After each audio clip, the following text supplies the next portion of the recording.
people, nation, or language that speaks anything against the God of Shadrach, Meshach, and Abednego will be torn limb from limb and their houses laid to ruins, for there is no other God who is able to rescue in this way. And once again, it ends with the promotion of the three individuals. Question at the end of the chapter, in light of the beginning of the next chapter. Did Nebuchadnezzar get it at this point? I don't think so. Because when you read the record, you realize that he was impressed by the miraculous. He was impressed by their faithfulness. Isn't that what you find people saying? Well, I read that book about something and so on. It was quite a remarkable book. Well, would you like to read the Bible? Oh, no, I wouldn't like to read the Bible.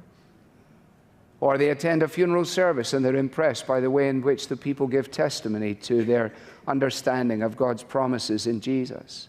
And what do they say when they leave? Oh, I admire your faith. I admire your faithfulness. Well, can I talk to you about you having faith? No, I have no interest in that at all. It's not unusual for people to be as Nebuchadnezzar was here. And one of the questions that I found myself asking, and perhaps you did too, and with this I will end, is did he dismantle this big monument? Or did he just leave it there? If he had been truly repentant, the best thing he could possibly have done was take the sucker down. And everybody would have said, Nebuchadnezzar has been so transformed by the faithfulness of the servants of the living God that he has now for all time turned his back on all the idol worship of his heritage and so on, and he's become a servant of the living God. I don't think so.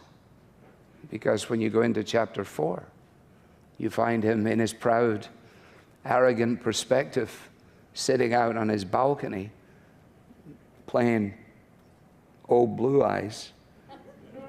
I did it my way. You read chapter 4 for homework for next Sunday morning. I'll be in well. To think I did all that. And may I say, not in a shy way. Oh no, not old Nebuchadnezzar.